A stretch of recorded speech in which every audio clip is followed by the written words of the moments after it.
Galates 5, 22. Galatians 5:22.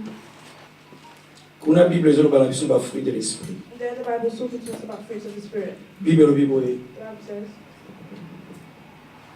Mais le fruit de l'esprit, c'est l'amour, la joie,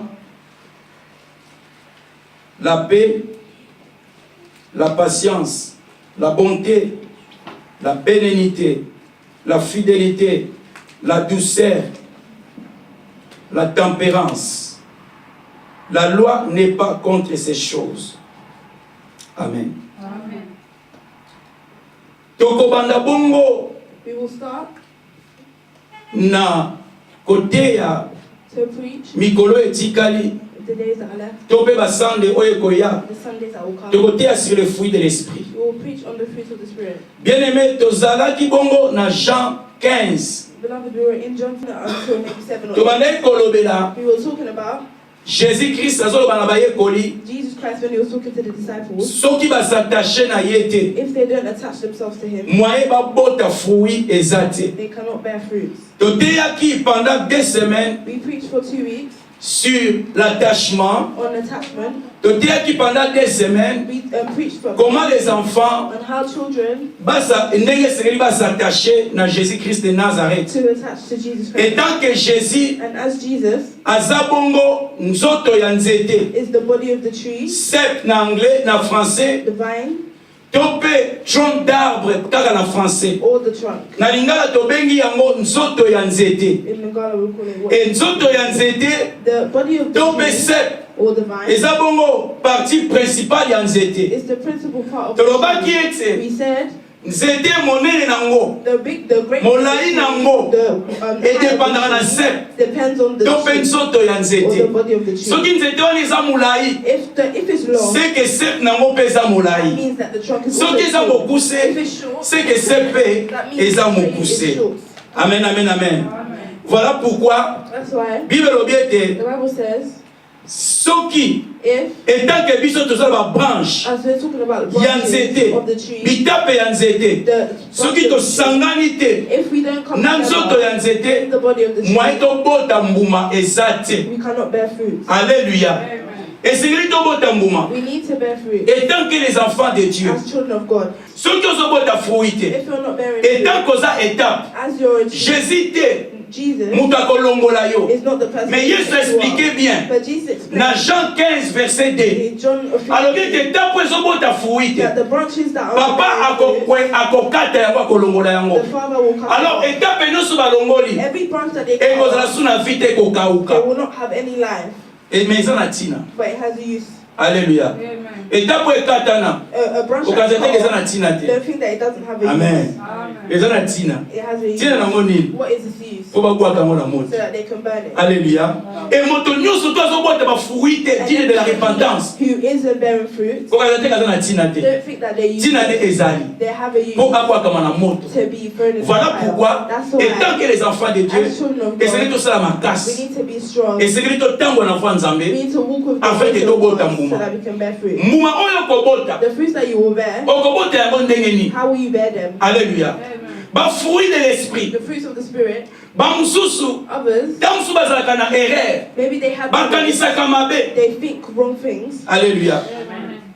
Bakanisaka mabe. They think wrong things. Bamosusu baseforsaka, Some people force themselves. azokoseforce They force etabota to fruit. bear fruits. Mais nazoloba lelo ete But I'm saying today fruit ya molimo, that fruits of the ya molimo Spirit, sens, of the Holy Spirit, eyaka na force te. doesn't come by force. okozwa ngo na betide te. You won't take it with Then you. okokota nini théologie? You can go through theology. You osali 30 ans na théologie, can do 30 years in mais ntango theology. okobima But when you come ata out, fruit de l'esprit moko te kobotama na not kati na one yo, fruit of the Spirit will be born. eza ya mayele te. It's not of your wisdom. Amen. Fruit Fruit, mpona koyeba yango, for you to know it, clé nango the key eza bien is good na mo wana fruit, with the word. eza ya kobombama na mo wana fruit. Is hidden in the word. okoki jamais kosomba bafruit de l'esprit. You can never buy fruit. bafruit de l'esprit oyo eza bongo: Fruits of the Spirit that are amour, love, la joie, joy, la paix, peace, la patience, patience, la bonté, goodness, la bénignité, la fidélité, la douceur et la tempérance. And patience. Jamais quand on est école, l'action biloko wana. You can never go to school and teach for that to be taught to you. Amen. École ezate. There is no school Oh, vous learn. that you could learn Dès que c'est ngolo kubota bafui. on how to bear fruits. Amen. Ba mosusu pe. Others, Baza pe na mbongo na bango. they have their money. Na Acte 8, In Acts 8, 18, 18 tina ba 20 quelque. until 20 something. Amen. Bible ezono ba moto moko comme Simon. The Bible's talking to somebody. Bible bite Simon. Simon Azalaki magicien. was a magician.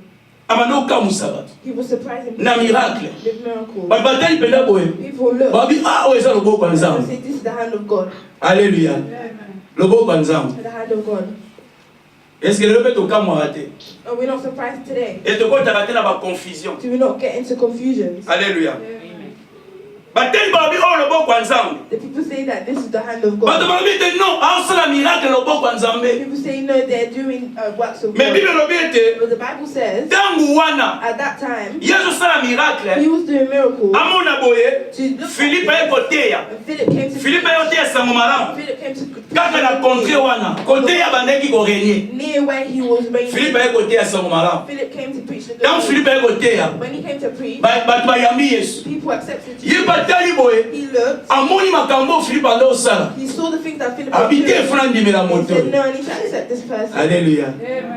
Andimeli Philippe. He understood. Philippe ayambisi ye Yesu. Philip made him understand Jesus. Sango ezongi na Jérusalem. And the news came back to Jerusalem. Na Jérusalem balobi non Pierre yaka. In Jerusalem, they said Peter. Bato bayambi Yesu awa. People have accepted Jesus here. Pierre na Jean boya. Peter and John come, Kobondela pona bango bazwa Saint-Esprit. pray for them so that they can Tant receive Pierre the na Jean Holy baye. Spirit. When Peter and John came, Bible lobi the ete Bible says Simon atali. Simon looked. Pierre abondeli pona mutu mutayambisi molimo santu. Peter prayed for somebody, Mutu abondeli kobabaka na komolo balanga. and they came to speak in tongues. Alléluia. Akomolo balanga. And they began to Amoni pela puissance de Dieu se They manifester. saw the Atali balobi ah and they said, oh, na Pierre bopesa nga puissance na Pierre binombo. give me that power so I can. Abimisi monta bozo monta on. He said, take this. Alléluia.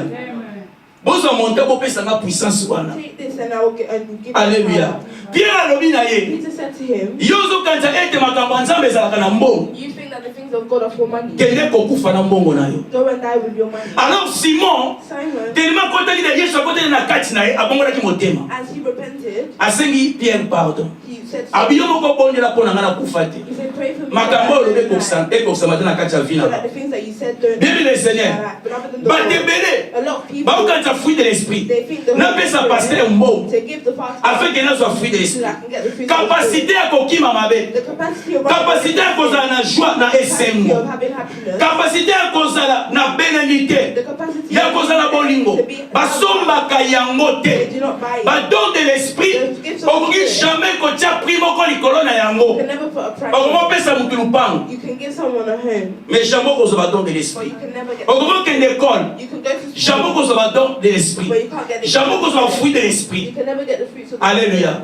Au Saint-Esprit dans la zoya. But the Holy Spirit, Ayelo badon spirituel. He brings you Ayelo the pas fruit de l'esprit. and He brings you the fruits of the Spirit. Alléluia. Amen. Amen, amen, amen. Amen. Alors, Now, ma fruit de l'esprit, the fruits of the Spirit, okozwa yango ndenge nini? how will you get it? Tolobi ete clé eza na fruit. We said that the key is in Bien aimé, beloved, mbuma nyonso tu. every fruit Mbuma oyo eza naturel. that is natural, Mbuma oyo bakomplike yango te pa na ba science. every fruit that hasn't been complicated, Mbuma wana ebotaka naturellement. the fruit that is Eza na ba processus it has process oyo esalaka ete ekola. that makes it grow. Jamais okobota mbuma. You will never Ofabrike mbuma ya molimo. and fabricate the spirit Mbuma wana and that efa na motema na yo. to see in your heart. Bien batebele baforsa. Beloved, a lot of people are forced Kolinga batu. to love people. Amoni mutu aza na bolingwa. They say that this person Tikanga pe nalinga. let me love, Mais quelque part osuka. but our place is you Pourquoi point ozo forcer? because you're forcing it, Mais oza na ngote na kati. but you don't have it inside of you. Fruit nyonso tu. Every fruit, Ndenge toka kombo na fruit. as we know the name fruit, Ebotaka kobota. is bare, Eza na ba processus. and there's process, Ba principe. principle Oyo esalaka ete fruit ebota. that makes the fruit grow. Amen, amen. Amen. Soki tokepe bafarma. If you go to the farmers, Bato basalaka bilanga. the people who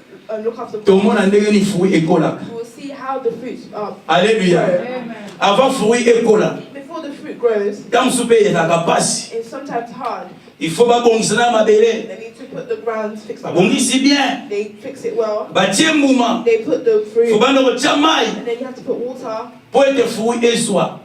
Tant fruit wana ekwei, And when the fruit goes, mbuma ekwei, the fruit, esengeli nano epola. there needs to rot. Soki epoli te kobota te. If it doesn't rot, it doesn't rot. Epoli, It rots. tango ekopola, Then when it eloko liboso ebanda the kosalama, first thing eza misisa, is the root. misisa ebandi kobima, The roots will ekoti grow. na sa mabele. It goes in the C'est ground. ainsi que tokomona, That's when you mwa eloko mwa ebimi lokola nzeta mokie. something comes out like a small tree Alléluia.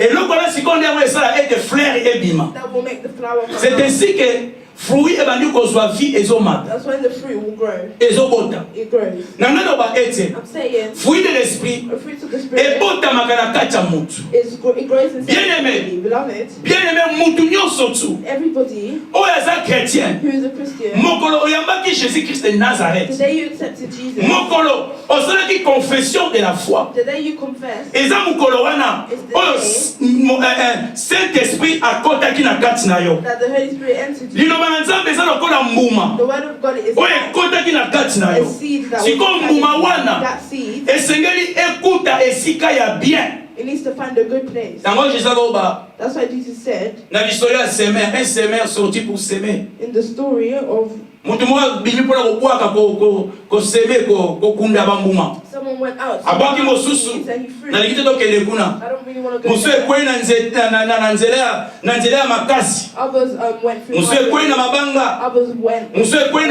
na mabele ya bien. Others went in the good Mosusu place. ekwei na nzela ya bandeke. Others fell Mosusu into the ways of ekwei the na birds. esika moko na bepine. Other ways Alors liloba Nzambe eza semence.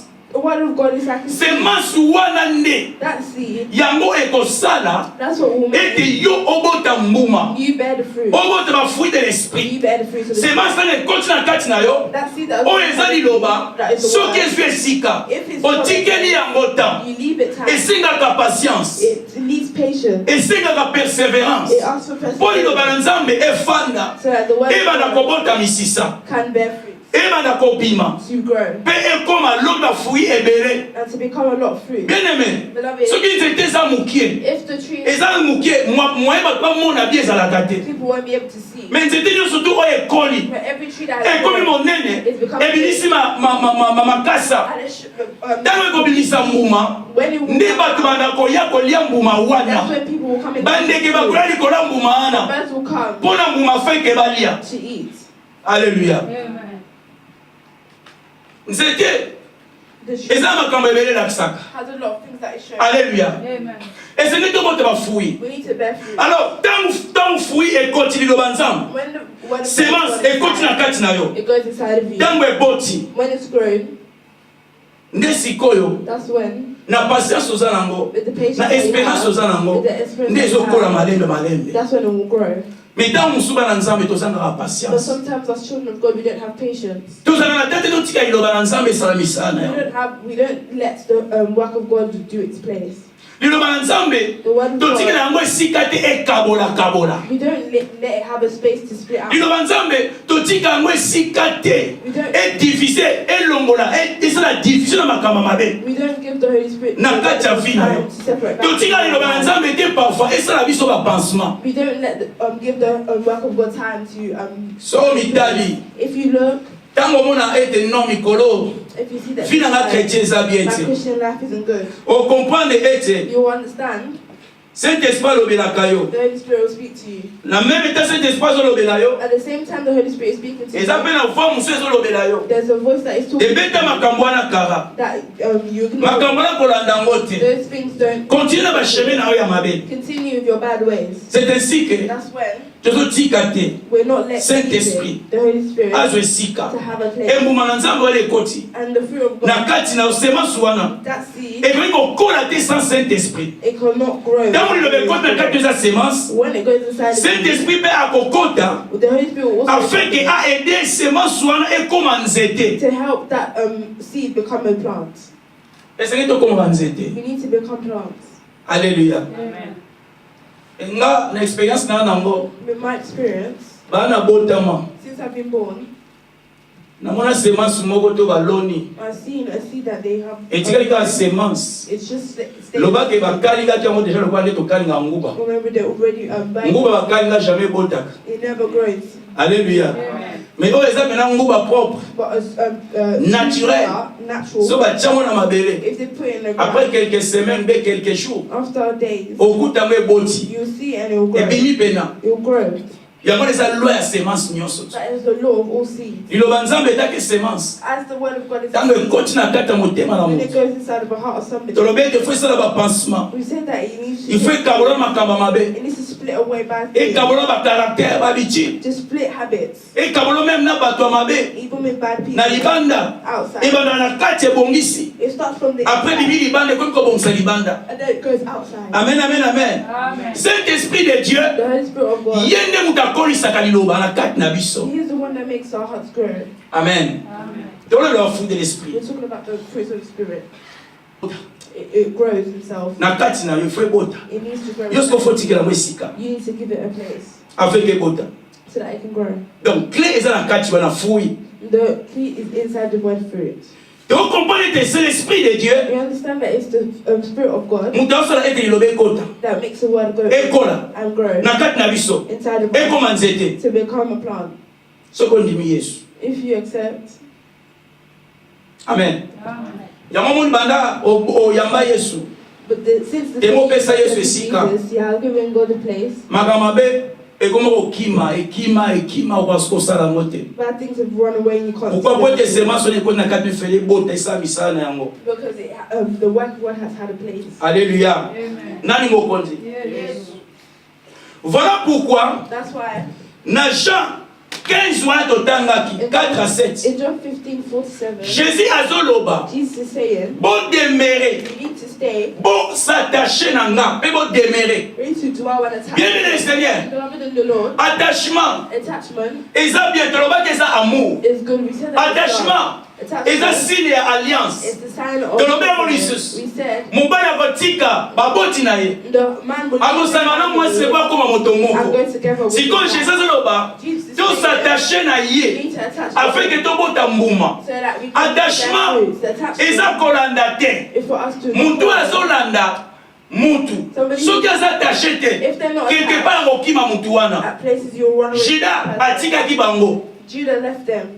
Tant Yesu abetela boma sola kati tolobaki. When Jesus was telling Juda ke koluka nde na koteka Jésus. Judah went to look at Juda lakisi bizaleli ete azalaki attaché te. he said that he wasn't attached. Ntango nyonso tu All the na time kati ya vi na yo in your life, okosattaché te na liloba na Nzambe. if you don't attach yourself, Okozala attaché te na Seigneur Jésus-Christ de Nazareth. you're not attached to Jesus. Eza impossible, pratiquement impossible obota fruit. It's impossible for you to bear fruit. Fruit moko te kobota ya molimo. No spiritual fruit. Mais fruit ekobota na kati na yo. The fruits that will bear Eza jalousie, is jealousy. oza tiweri, It's the eza molimo akanda, It's the spirit of eza makambo nyonso mabe ekobota na kati na yo. It's the bad things that are Pour growing. osattacher na Jésus te.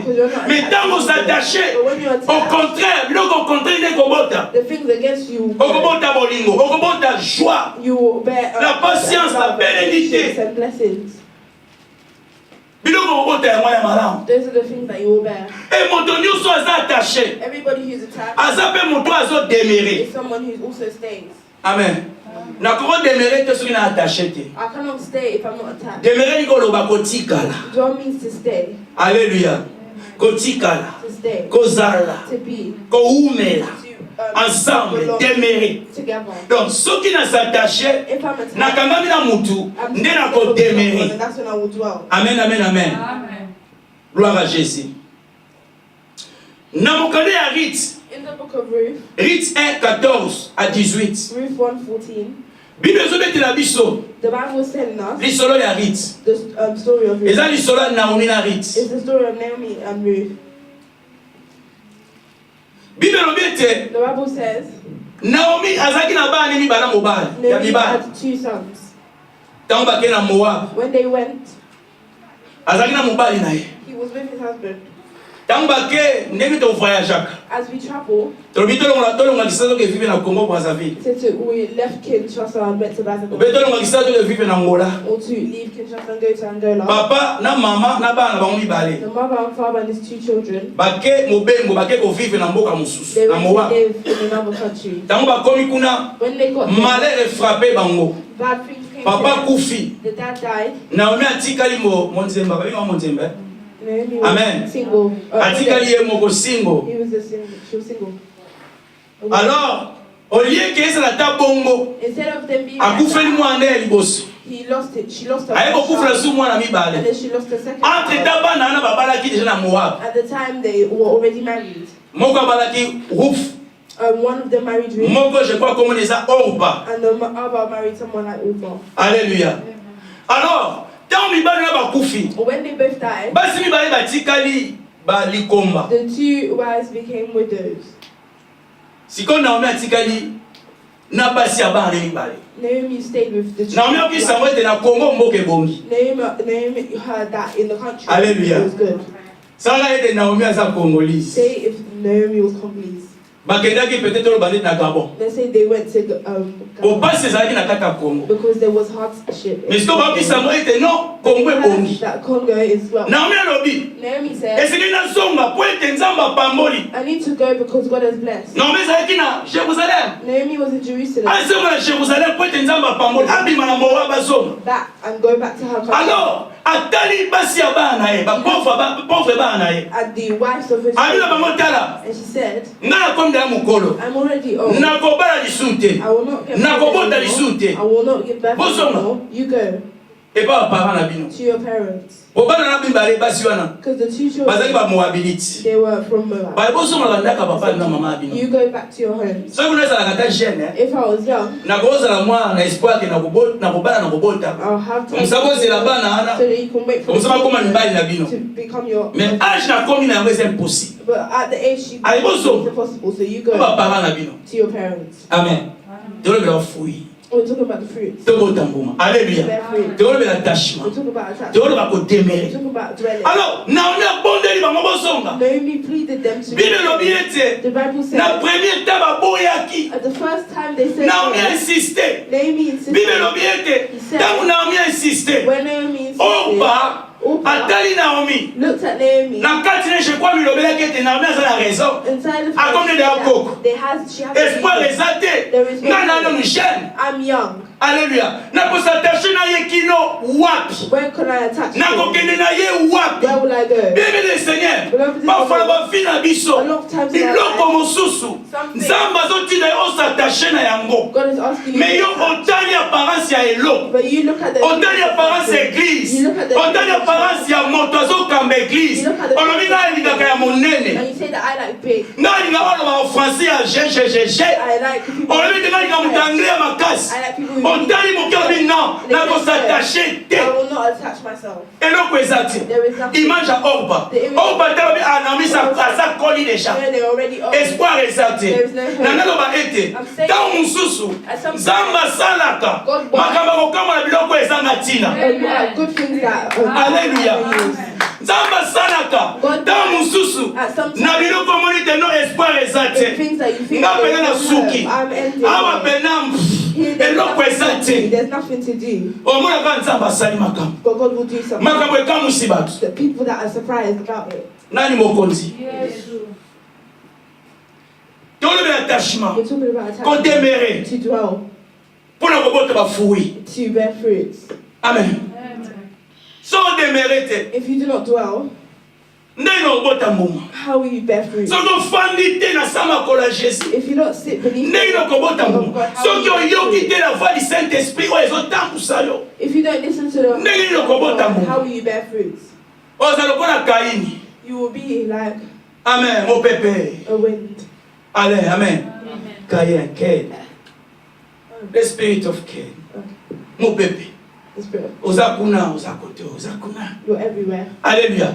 Puisque ozolinga kodemere te. Because you don't want to dwell. Bible mete oh bapesi Naomi bye. The Bible said that Orpah said bye to Naomi. Apesi ye bisou. He gave her keys. Mama bokilo. He said, oh, Tozalaki bien, hein? you were good, Mais bana si bakufi na bango. but your children are dead. Mama bokilo. In-law, Elo moko eza te pai na yo. there is nothing that you Bye can do. kende malamu. Bye. Na nu chaîne, nazongi na mboka nanga. I'm going to my country. Na continue vie nanga. Na bala mobali mosusu. Mobali oyo ya mboka nanga ya Moab. A man of my country. Amen. Apesi ye bye. He said bye.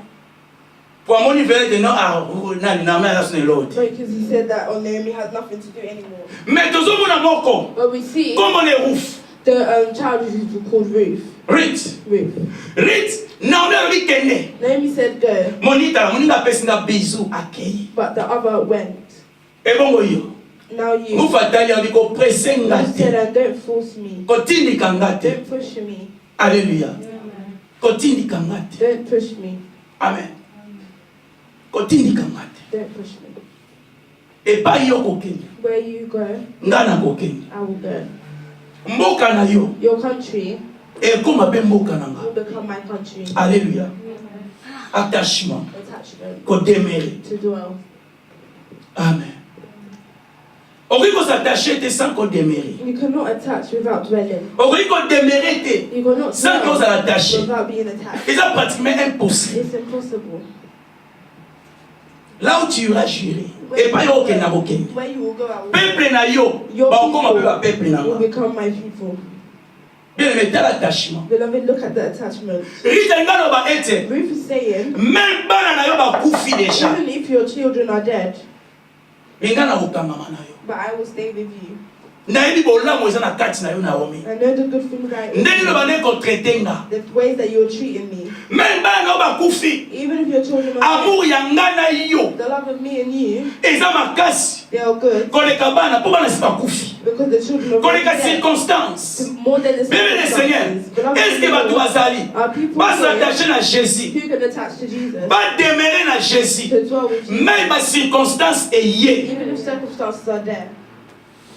Est-ce que baza Are they leo na moya CA? today under this earth? Est-ce que bato bazali Are there people, même circonstance aliwa eye? even if the circumstances of death Bazo are kata bato mitu. they're kind-headed, Nga na ko demeurer, na ko tika na chrétien. and I will stay a Christian. Alléluia. Amen. Demeurer, Dwell, demeurer. dwell. Attache-toi à Jésus. Attach yourself to Jesus. Kangama na Yesu. Attach to Jesus. Fanda na sama kola Yesu. Sit under the feet of Jesus. Rite asatachaki. Ruth attached. Yango tomoni mokanda mobimba pesa okomba Rite. That's why we see the whole book is called Ruth. Na Bible, In the Bible, Bible moko komo na Orpa ezate. Livre moko te na kati komo na Orpa. there's no book that's called Orpah. Alléluia.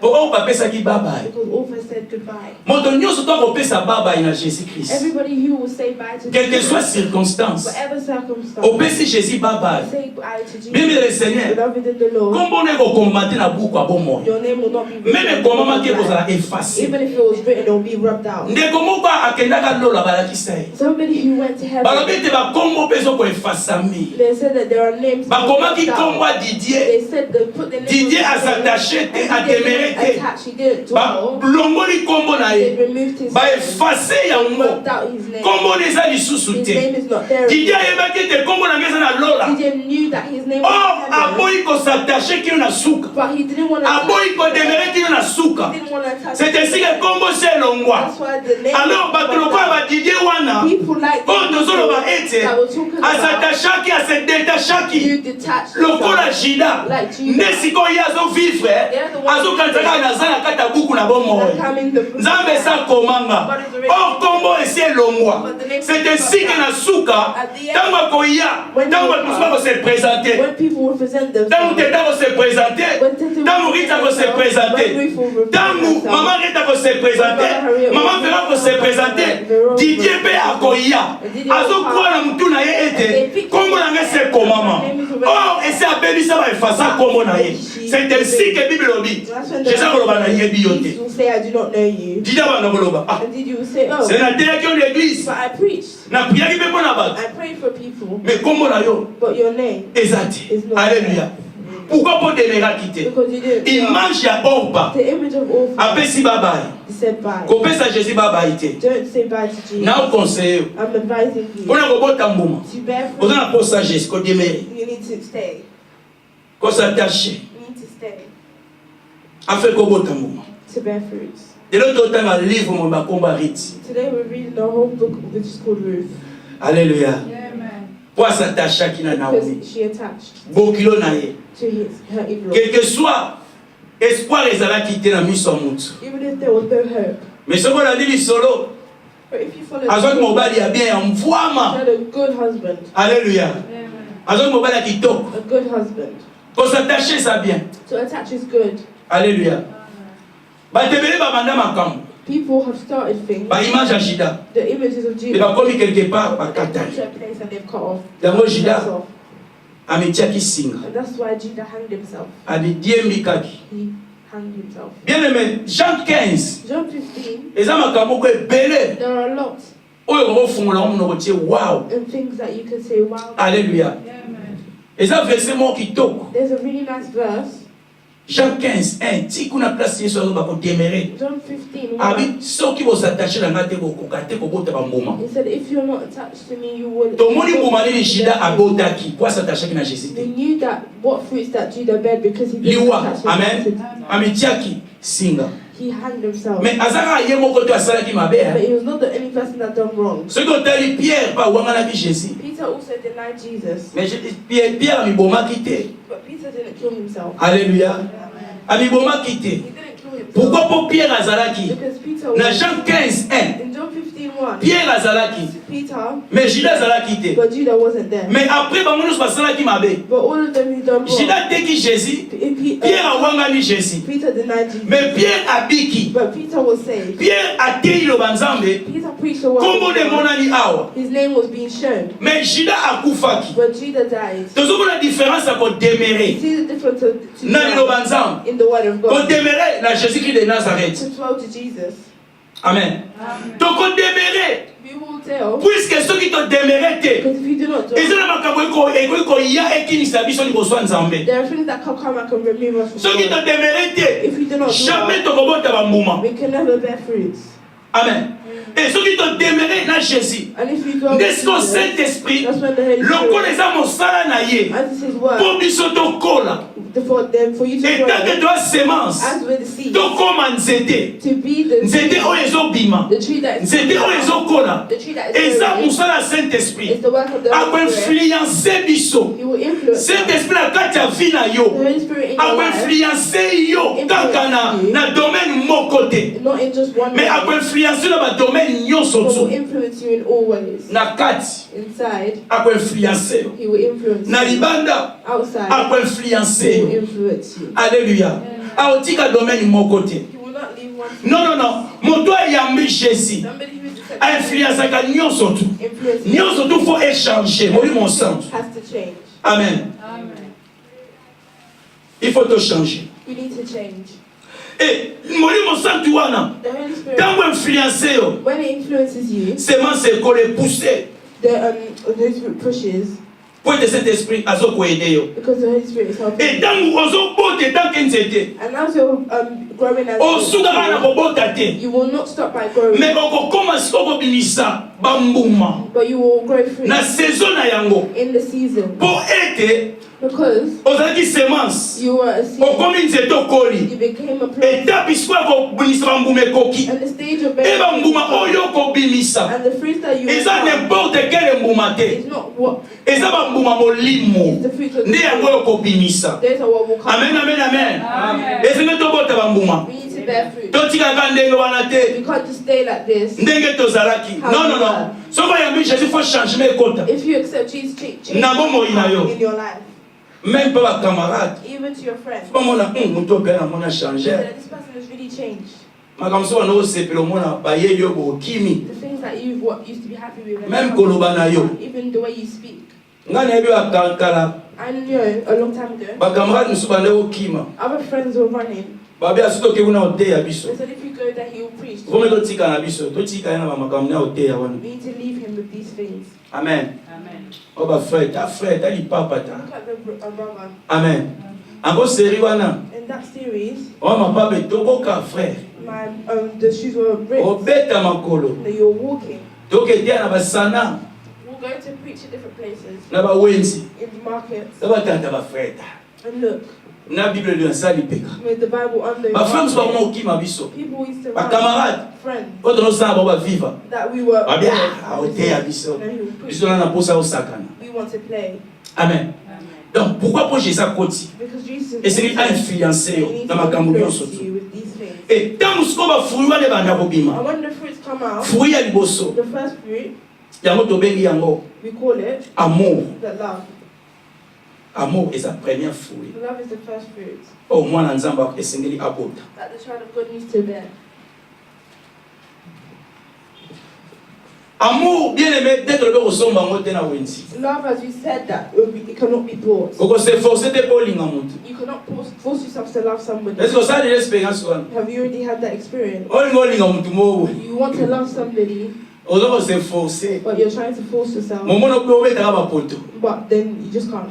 Oko se forcer. You try to Mais force, quelque part, but at places, et ça m'a kamwe ko ça été. there are things that will show that no, Amour est dans côté ngana ye. there isn't love between them.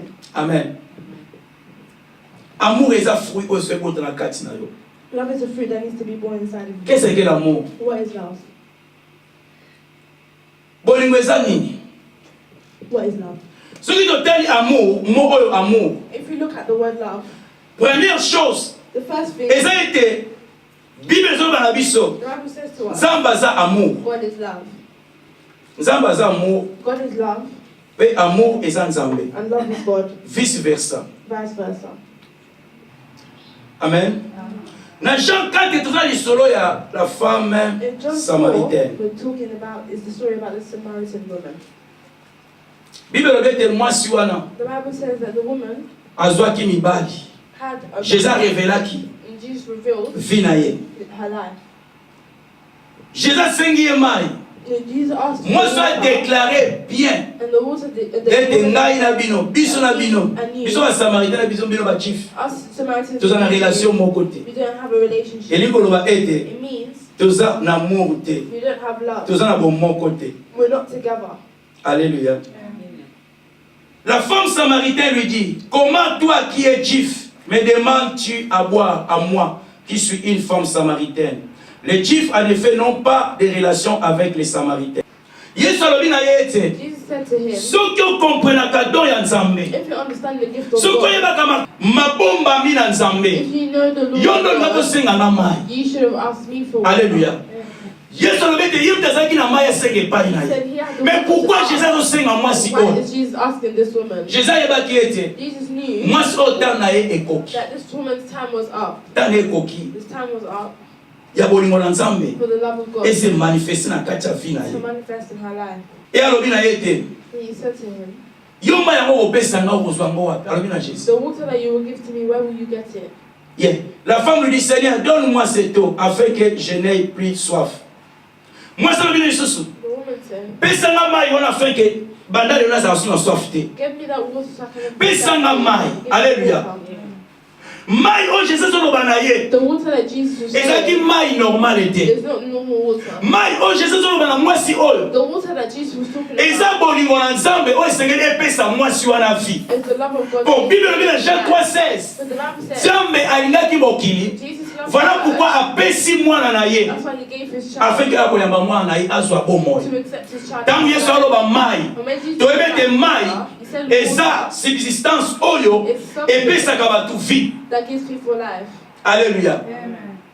alobi pesanga mai. Give me the water Mai wana po epesa mwasi oyo nini epese bomoi. so that the water can give the woman life. Alors toomona ete We see that bolingo na Nzambe the love of God ese manifeste pa mwasi oyo akuta na Jésus-Christ de Nazareth. Pourquoi? Afin que azwa vie. why so that they can have Vie na life. ye echange. Atambolaki na mibali ebele. So that if he walked around with a love, Azwaki bolingo she te. didn't have love. Alléluia. Atambolaki na mibali ebele. She walked around with Oyo. this and this, Mais bolingo ezalaki te. but there was no Jésus love. s'est présenté. The Jesus Ete aza vrai amour. that he is the true love Apesa ye bolingo. Oyo ezalaki na kati ya vie na ye. that was not in there. Bien le Seigneur. Pourquoi po ete Nzambe nature ne eza bolingo? His nature. Ntango Jésus akoti na kati ya vie ya moto. And when he came, Azoya po apesa bolingo. Oyo mokili jamais koki kopesa ye. that the world Bolingo nyonso bandeki koluka. Azwaki yango te na monde. he didn't take it in the world. Azotambola. He walked around. Nayebi te. I don't Soki know moko paza azotambola. if there's someone who's Aoluka bolingo moko boye. for this time, Alléluia. Lokola mwasi samaritain. like the woman Azotambola. was walking around. Makambo esimba te. Things weren't working. Alléluia. Moto moko azoluka esika afin ke ayekama lokola pousse acha mutu. Someone is looking for some place to lie on. Na présenter au Jésus. I present to you Jesus. Aza bolingo. Jesus' love. Oh, moi je azangaki. That the woman Et mon wana. and on that day, Bible obie moi so yambaki Jésus. the Bible says that the Moi woman so azwaki bolingo. had love. Akomaki combler na kati ya vie na ye. And she became Yesu aza na posa ko act kino lelo. wants to act Ya ko yamba batu. to hug people. Aza na bolingo. He has love. Afin que a conforter moko. To comfort. Aza na bolingo. Afin que pausama ya misu. Aza na bolingo oyo ozoluka ekoki. He is the love that you need. Amour. Love Eza nature ya Nzambe. is the nature of God. Oh, nyonso Nzambe asalaka. That everything that God does Eza toujours bolingo. is everything to do with love. Alléluia. Tango azo na vie nazolakisa bolingo. When it comes to your life, He shows love. Tango azo na famille moko azolakisa bolingo. When it comes to your family, He shows love. Mot amour eza très riche. The word love is very rich. Toza na amour We have ya love mwasi na mobali. of husband and Toza na wife. amour We have love ya famille. of families, Parent na mwana na ye. the parent and their Toza children. na amour We have love ya bacamarade. of friends. Eza trop vaste. It's very Mais vast. soki totai na Bible, But if you look in the Bible, totai na mot oyo grec. we look at Babengi yango agape. we call it agape, Amour oyo ya bien ya malamu. the good love Oh, Saint-Esprit ayaka nango na kati ya moto. that the Spirit comes with. Eza amour ya mwasi na mobali te. It's not the spirit of No, no, no. love of husband and wife. Amen. Daye nalobaka yango. Then it said, Makambo mwasi na mobali. the things of husband and Nayebi te wife. soki toyebana. I don't know if we will Na know likolo soki tokoti. in heaven if we go Po to Yesu alobi ete na likolo. because this is in heaven. Mwasi akozala te mobali akozala te. The husband and wife will Tokozala lokwa ba-ange. will be like angels. Nayebi te. I don't know. Oyo nayebi ete. What I know Yo sala makasi okota na bokonzi na is likolo. that you need to try your hardest to get to Amen. heaven. Mosala tokosala kuna eza koadore. The work that we do is to worship Butu mpe moi. day and night. Yango nazoloba ete. That's why we're saying Bolingo oyo ya Nzambe. the love of God, Bolingo oyo Saint-Esprit ayaka nango na kati na moto. the love that doesn't Eza différent na bolingo ya mwasi na mobali. is different to the Mwasi na mobali soki moko akufi. if the husband Mosusu dies, atikali. the one is left. Alinga te batia na They cercueil. won't want to put them in the coffin with them. Atikali batika obala. They will not marry again. Mezani. But what is it? Amour. Love. Alléluia. Amen. Na omona te ndeko mwa bomi ndeko ne. Have you not seen some a wife who's killed them? Mais azali na bolingo na ye no. But they Bimatela moko. but they went out together. Alléluia. Camarade, amour, alinga eme na suka suka tiembe. At the end, they will stand there. Camarade, nyonso eza amour. All of that is love. Mais quand on parle de l'amour du But Saint-Esprit, when you talk about the love oh of the Holy Saint-Esprit Spirit, azobotisa na kati na moto lokola fruit. that the Holy Spirit is growing, Eza différent. is different Na amour ya camarade, to the love of family, na amour ya mwasi na to mobali, the love of husband, na amour ya bandeko. to the love of Amour ya friends. bandeko, mwasi na mobali, ba camarade ekotikala It will awa. stay here. Ekokenda likolo te. It will not go. Mais amour Saint-Esprit oyo na yango. But there's a love. Eza mpo emema mutu moko na likolo. It's to bring Bolingo na Nzambe eza mpo yomona Nzambe. the love of God is Bolingo na Nzambe eza mpo yotambola the bien. love of God is Moko na to walk suka. on at the end Omona Yesu Masiya. to see Jesus Christ. Amen. Amen. Beaucoup bakretien belé A lot of Christians, bayeba kodiférencier te. they don't know how to differentiate Amour love na émotion and emotion na sentiment. and feeling. Na onyata sentiment mingi te po totalaka moko mosusu. Amen. Sentiment, Feeling, émotion, emotion, bato ebe bakonfonda yango na amour. a lot of people put it together with love. Eza chose différente. It's different. Alléluia. Amen. Linga mwasi na yo, Love your wife, linga mobali na yo. love your husband, Mais keba pekso, but be careful amour de Dieu ese manifesté na kati na yo. for it not to make the love Au vrai amour eza nde ya Nzambe ya the true love Saint-Esprit. is of God Oyo ekotika yo te. that will not leave you. Même na kunda ezolanda yo. Even in the coffin, it will follow you. Alléluia. Amen. Esengeli tosala différence wana. We need to make that difference Ntango toovivre when we're living. amour ya agape The love of agape na amour and love, ya mwasi na mobali ya bandeko tout all of it ya amour eza amour agape eza différent. is different. Yango Saint-Esprit na ngo na kati ya That's moto. what the Holy Spirit brings. Amour bafokisaka yango They te. don't force love. Eza mpe na mécanisme mosusu te.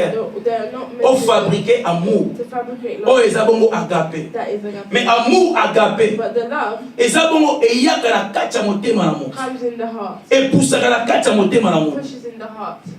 Amen, amen, amen. Amen. Ntango baloba agape, When he's talking baloba about précision du mot amour.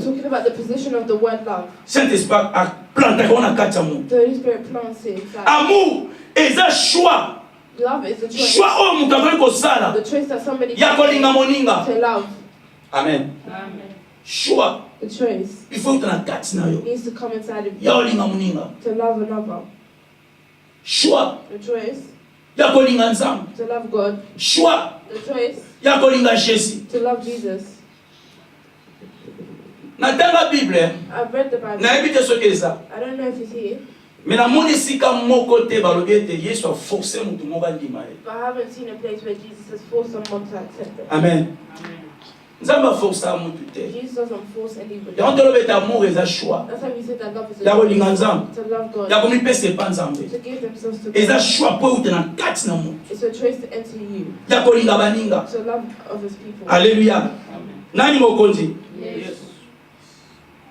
Choix o mutu esengeli asala The choice that you need to na make kati ya ame na ye. inside of your heart Ya koconsidere to consider babesoin kaka ya ye te. not their own needs, Mais aconsidere mpe babesoin ya baninga. but to consider the needs of others. Amour eza choix mutu akoki kosala Love is a choice that somebody can make azwa meme liwa mpo na moninga na to ye. even die for Nde Jésus asalaki yango. what Jesus did. Amour ya makasi eza te moko alobi yango na Jean. There isn't a bigger love Ya kobiboma to then mpo na baninga, komipesa na liwa mpo na baninga. to give through death for others. Amen, amen, amen. Choix mutu akoki kosala ya kozala gentil envers les autres ya na baninga. The choice to be kind to others Amour is love, eza choix. is a choice.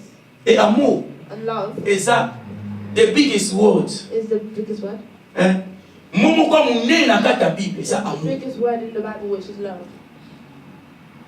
Amour Love eza message ya munene is a big message oyo ebandaki bana ebandeli. that started from the beginning. Alléluia. Ebandaki bana ebandeli. It started from the beginning. Kino lelo ezoko impacte ba vie na bato. Till today is impacting people's lives. Alléluia.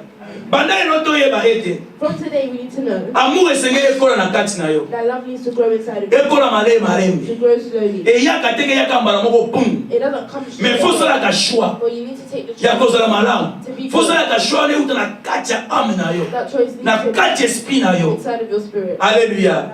Tolobeli ba fruit de l'esprit. We talked about fruits of the spirit. Topesi na ndenge ba fruit nyonso tu topesi mwa na ebande to expliquer ce que eza We nini. gave a little bit of explanation of all of them. Alors tolobeli bongo amour mais tosukisi pe yango And te. now we are talking about love, but we have. Okozwa 1 Jean You 3:11 can take 1 John 3:11. eza message à commencement. It's a message of the beginning. Jean 15:13 John 15:13. Jésus s'est sacrifié pour na biso. Sacrificed himself for us. Luc 6:35 Luke 6:35. aimer tes ennemis. Love your enemies.